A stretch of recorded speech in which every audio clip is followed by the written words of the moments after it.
एक तो पार्लियामेंट की सुरक्षा देश के सभी जगहों से ज्यादा मजबूत होती ही है, 2001 के बाद तो सबसे ज्यादा होती है। इस देश की सुरक्षा के साथ सबसे बड़ा अपराध है। पार्लियामेंट को अगर खतरा हो सकता है तो देश में कुछ भी सुरक्षित नहीं है। कि ये जो मैं आपको बात बता रहा हूं, देश की सुरक्षा में इतनी बड़ी चूक, देश की आंतरिक सुरक्षा की जिम्मेदारी माननीय होम मिनिस्टर साहब की होती है। आज ही के दिन 2001 में हमारे देश के ऊपर, देश की संसद के ऊपर, पार्लियामेंट के ऊपर इतना बड़ा आतंकवादी हमला हुआ। वो उस समय पार्लियामेंट में थे, जिसके आसपास ये इतनी बड़ी घटना हुई। पूरी दुनिया के आतंकवादी ये देख रहे होंगे कि अमित शाह साहब जब होम मिनिस्टर हैं देश के, तो पार्लियामेंट के अंदर इतना आसान है घुसना। और आज के दिन तो सुपर मजबूत होती है, क्योंकि आज 13 दिसंबर है। आज ही के दिन पार्लियामेंट पे हमला हुआ था 2001। 26/11 की चूक भी इससे बहुत छोटी है। संसद के ऊपर हमला एक बार पहले भी हो चुका है, इसी दिन हो चुका है। मेरे मोदी जी से कितना भी विरोध हो, लेकिन वो हमारे देश के प्रधानमंत्री हैं। देश का हर एक नागरिक मेरे समेत इस बात की जिम्मेदारी उठाता है कि उनकी सुरक्षा रहे। जब तक अमित शाह साहब होम मिनिस्टर रहेंगे तो आतंकवादियों के हौसले बुलंद रहेंगे। मोदी जी, जिन्हें हम बिल्कुल नापसंद करते हैं, उनकी सुरक्षा के लिए हम लोगों की ऊपर की सांस ऊपर और नीचे की सांस नीचे रह गई जब हमने ये सुना कि इतनी बड़ी सुरक्षा में चूक हुई। ये सुरक्षा में चूक है या ये साजिश का हिस्सा है किसी? संसद भवन में जिस तरह की आज घटना घटी है, किस तरह से देखते हैं? देखिए, इसको किसी भी और तरीके से देखना इस देश की सुरक्षा के साथ सबसे बड़ा अपराध होगा। देश की आंतरिक सुरक्षा की जिम्मेदारी माननीय होम मिनिस्टर साहब की होती है, और इस समय होम मिनिस्टर साहब हैं अमित शाह साहब। और ये देश की आंतरिक सुरक्षा, किस जगह की सुरक्षा में चूक हुई है, अगर हम इसे चूक भी मान लें, मैं आपको बताऊंगा कि ये चूक किस प्रकार से नहीं लगती है। लेकिन और वो उससे भी ज़्यादा सीरियस बात है अगर वैसा है तो। चूक किस प्रकार से सबसे बड़ी चूक है? आज दिन क्या है? आज दिन है 13 दिसंबर। आज ही के दिन 2001 में हमारे देश के ऊपर, देश की संसद के ऊपर, पार्लियामेंट के ऊपर इतना बड़ा आतंकवादी हमला हुआ था। इतने हमारे पुलिसकर्मी शहीद हुए थे संसद की रक्षा करते हुए। आज वही दिन है, आज उसी दिन की एनिवर्सरी है। आज के दिन वहाँ पे सुरक्षा सबसे मजबूत होनी चाहिए थी। एक तो पार्लियामेंट की सुरक्षा देश के सभी जगहों से ज़्यादा मजबूत होती ही है, 2001 के बाद तो सबसे ज़्यादा होती है। और आज के दिन तो सुपर मजबूत होती है, क्योंकि आज 13 दिसंबर है। आज ही के दिन पार्लियामेंट पे हमला हुआ था 2001 में। इसके आगे चलते हैं। और उस वक़्त, उस समय पार्लियामेंट में प्रधानमंत्री जी 13 दिसंबर के शहीदों को, 2001 के शहीदों को श्रद्धांजलि दे रहे थे। यानी कि संसद और संसद के अंदर प्रधानमंत्री जी, मेरे मोदी जी से कितना भी विरोध हो, लेकिन वो हमारे देश के प्रधानमंत्री हैं। देश का हर एक नागरिक मेरे समेत इस बात की जिम्मेदारी उठाता है कि उनकी सुरक्षा रहे। हम लोगों के दिल पे एकदम बर्छी चल गई जब यह पता लगा कि प्रधानमंत्री जी भी उस समय सुरक्षा, वो उस समय पार्लियामेंट में थे, जिसके आसपास ये इतनी बड़ी घटना हुई है। तो ये आप समझ सकते हैं कि मोदी जी, जिन्हें हम बिल्कुल नापसंद करते हैं, उनकी सुरक्षा के लिए हम लोगों की ऊपर की सांस ऊपर और नीचे की सांस नीचे रह गई जब हमने ये सुना कि इतनी बड़ी सुरक्षा में चूक हुई है।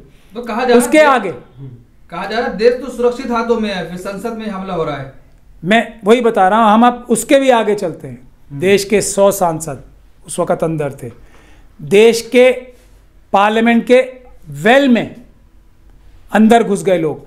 पूरी दुनिया के आतंकवादी ये देख रहे होंगे कि अमित शाह साहब जब होम मिनिस्टर हैं देश के, तो पार्लियामेंट के अंदर इतना आसान है घुसना इस प्रकार की सामग्री लेकर भी। ये पूरी दुनिया के आतंकवादियों ने देखी है।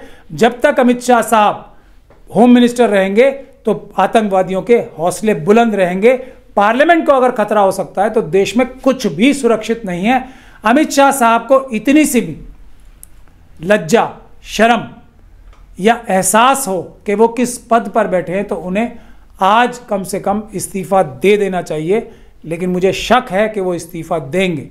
मैं आपको एक एग्जांपल और देना चाहता हूँ। 26/11/2008 जब पाकिस्तान के लश्कर तैयबा के आतंकवादियों ने मुंबई पे हमला किया था, तब उस समय थे शिवराज पाटिल साहब देश के होम मिनिस्टर, गृह मंत्री। 4 दिन बाद 30 नवंबर 2008 को उन्होंने ये कहते हुए इस्तीफ़ा दिया था कि हालांकि मेरी कोई डायरेक्ट गलती नहीं है, मेरी सरकार की डायरेक्ट गलती नहीं है, लेकिन मैं मॉरल रिस्पॉन्सिबिलिटी लेकर मैं नैतिक जिम्मेदारी लेके कि ये मेरा फेलियर है, क्योंकि मैं देश की सुरक्षा का इंचार्ज हूँ, मैं होम मिनिस्टर हूँ, मैं इस्तीफ़ा देता हूँ। उस समय की सरकार, प्रधानमंत्री ने उनका इस्तीफ़ा मंजूर किया था, जबकि पाटिल साहब कांग्रेस के इतने बड़े वरिष्ठ नेता थे। तो क्या लगता है कि अमित शाह इस्तीफा देंगे, जबकि भारतीय जनता पार्टी कहती है इस्तीफा का दौर खत्म हो चुका है अब? हाँ, रेल दुर्घटना होती थी तो शास्त्री जी इस्तीफा देते थे। अब तो बेशर्मी का दौर शायद शुरू हो गया। अब कोई शर्म नाम की, रिस्पॉन्सिबिलिटी नाम की, जिम्मेदारी नाम की कोई चीज़ बची नहीं है। फिर इस्तीफों का दौर तो ख़त्म ही हो चुका है ना। अब नैतिकता का दौर ख़त्म हो चुका है, अब देशभक्ति का दौर ख़त्म हो चुका है, अब संविधान का दौर ख़त्म होने की कोशिश की जा रही है, अब देश की सुरक्षा का दौर ख़त्म हो चुका है, चाइना को रोकने का दौर ख़त्म हो चुका है, पाकिस्तान से जो आतंकी कश्मीर में घुस रहे हैं उनको रोकने का समय ख़त्म हो चुका है, अब भ्रष्टाचार रोकने का समय ख़त्म हो चुका है, अब बेरोज़गारी कम करने का समय ख़त्म हो चुका है, अब दाम घटाने का, कितने चीज़ों का दौर ख़त्म हो चुका है। इसीलिए ये बेशर्मी का दौर है। लेकिन देश की जनता से हम आह्वान करते हैं कि इतनी बड़ी बेशर्मी भी हम लोगों को अलाउ नहीं करनी चाहिए। जब तक अमित शाह साहब देश के होम मिनिस्टर हैं, ये कलंक हमें धोने की पूरी कोशिश करनी चाहिए। अमित शाह साहब का इस्तीफा लेना ही चाहिए। उनको खुद तो शर्म नहीं है, लेकिन देश की जनता को उनको शर्मिंदा करना चाहिए। भाजपा वाले की उतना नुकसानदायक नहीं था ये गैस जो भी था, और स्पीकर का भी यही बयान आ चुका है कि उतना भयानक नहीं था। ये एएनआई में मैंने भी पढ़ा है बयान। तो स्पीकर साहब भी तो भारतीय जनता पार्टी के मेंबर रहे हैं ना, पहले आरएसएस के मेंबर रहे हैं। तो उनसे आप क्या उम्मीद करते हैं कि ये जो मैं आपको बात बता रहा हूं, देश की सुरक्षा में इतनी बड़ी चूक इससे पहले कभी नहीं हुई। 26/11 की चूक भी इससे बहुत छोटी है। संसद के ऊपर हमला एक बार पहले भी हो चुका है, इसी दिन हो चुका है, 13 दिसंबर को ही हुआ था। आज के दिन सबसे ज्यादा चाक चौंध इशू करने वाला तो भाजपा का नेता है वो। मैं उसकी तरफ आता हूं कि ये सुरक्षा में चूक है या ये साजिश का हिस्सा है किसी। इसकी भी एक ही तरीका है। मैं क्योंकि लॉयर हूं, मैं साइंटिफिक और लॉजिकल बात ही करता हूं और कर सकता हूं। इसका पता करने का तरीका एक ही है, जो शायद अभी तक हुआ है या नहीं हुआ है मुझे नहीं पता, क्योंकि अभी तक ऐसी कोई खबर मेरे पास नहीं आई है।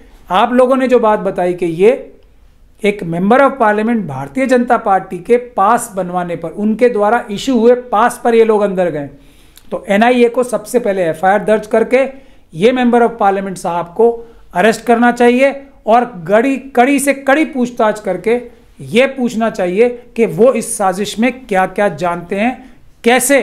क्योंकि पार्लियामेंट में एंट्री कराने का पास, जब पार्लियामेंट चल रही है, आपको पता है क्या गारंटी लेता है मेंबर ऑफ पार्लियामेंट 2001 के बाद खास तौर पे और उससे भी पहले, कि ये व्यक्ति जिनको मैं पार्लियामेंट के अंदर ले जाने के लिए पास बनवा रहा हूं, जिनका वो मेरी जिम्मेदारी है, वो मेरे बहुत ही महत्वपूर्ण और क्लोज निकट जानकारी रखता हूं मैं इनके बारे में। मैं इनके बारे में गारंटी लेता हूं कि ये शरीफ लोग हैं, ये कोई गड़बड़ नहीं करेंगे।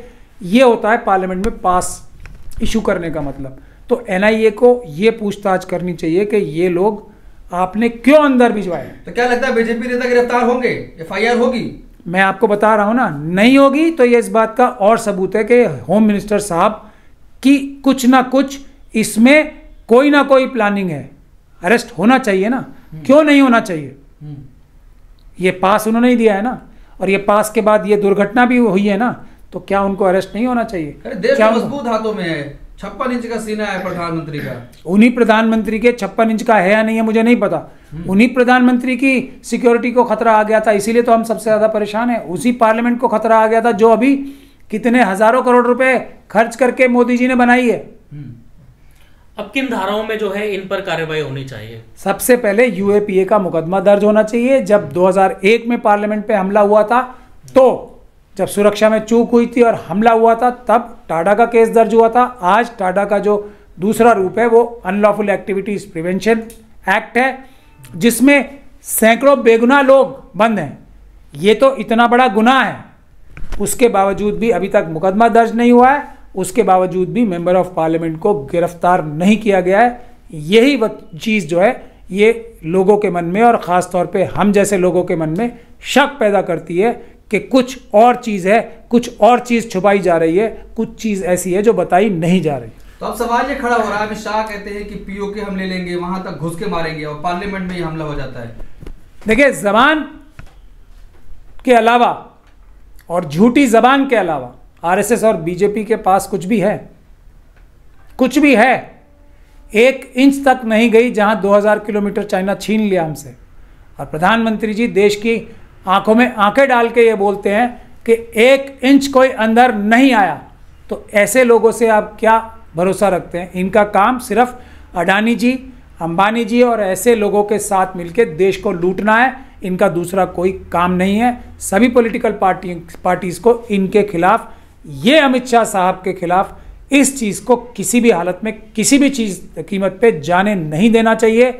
इतनी बड़ी कोताही, इतनी बड़ी गलती या इतनी बड़ी साजिश के जिम्मेदार सिर्फ और सिर्फ देश के होम मिनिस्टर ही हो सकते हैं और कोई नहीं हो सकता, क्योंकि वही इस चीज़ के इंचार्ज यानी कि बॉस है। सर, एज ए लॉयर आप क्या मानते हैं कि ये सिक्योरिटी चूक है या कि साजिश है? देखिए, एज ए लॉयर मैं इस पर कोई टिप्पणी नहीं कर सकता। ये इन्वेस्टिगेशन के बाद ही पता लगनी चाहिए। मैंने आपको तथ्य बताए हैं। तथ्य ये कहते हैं, ये इतने स्ट्रांग तथ्य हैं कि इन लाइंस पर जो मैंने बताई है, बहुत गहन इन्वेस्टिगेशन होनी चाहिए। और इन्वेस्टिगेशन, क्योंकि अमित शाह साहब ही एनआईए के ऊपर भी दबाव डाल सकते हैं, सुप्रीम कोर्ट के सिटिंग जज की निगरानी में ये इन्वेस्टिगेशन होनी चाहिए। और इस इन्वेस्टिगेशन के बारे में पूरी भारत देश की जनता को समय समय पर रेगुलर बेसिस पे पूरी इंफॉर्मेशन भी दी जानी चाहिए, ताकि उन आतंकवादियों के हौसले पस्त हों जो आज इस घटना को देखकर बहुत इस तरीके से उनके मन में लालच आ रहा होगा कि पार्लियामेंट में घुसना तो इतना आसान हो गया है। इसके लिए बहुत कड़े कदम उठा के बहुत हैवी पनिशमेंट अमित शाह साहब को मिलनी चाहिए। वीडियो आप दिखा रहे थे जी, मैं वीडियो, देखिए साजिश जो मैं कह रहा हूँ ना, वो मैं क्यों कह रहा हूँ कि जो क्रिमिनल मीडिया जिसे मैं बोलता हूँ, जो अमित शाह और मोदी जी के, अमित शाह जी और मोदी जी के बहुत ही प्रिय जर्नलिस्ट हैं, उनकी मैं एक वीडियो दिखा रहा हूँ आपको कि उस समय जब ये इतना बड़ा हादसा देश के साथ हो रहा था तो वो कितने खुश थे।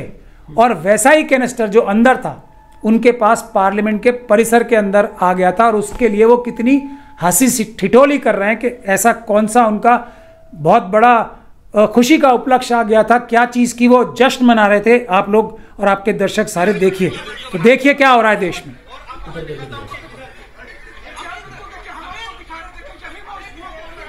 सुनिए इनकी हंसी और देखिए वो कैनिस्टर।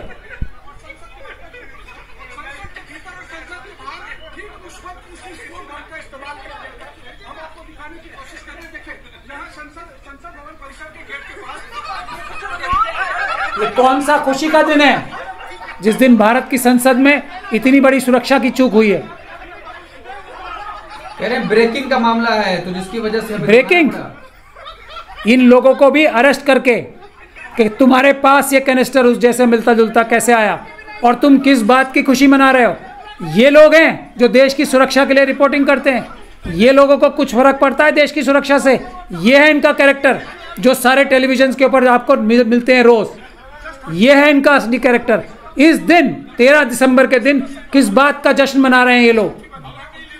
देखिए कितनी खुशी हो रही है इन्हें, किस बात की खुशी है।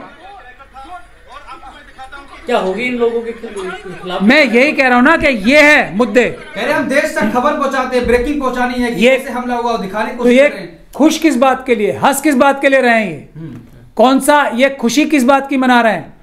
क्या जश्न मना रहे हैं? ये सवाल उठता है। आज के दिन ये बिहेवियर होना चाहिए जर्नलिस्ट का जो अपने आप को बहुत बड़ा देशभक्त बताते हैं।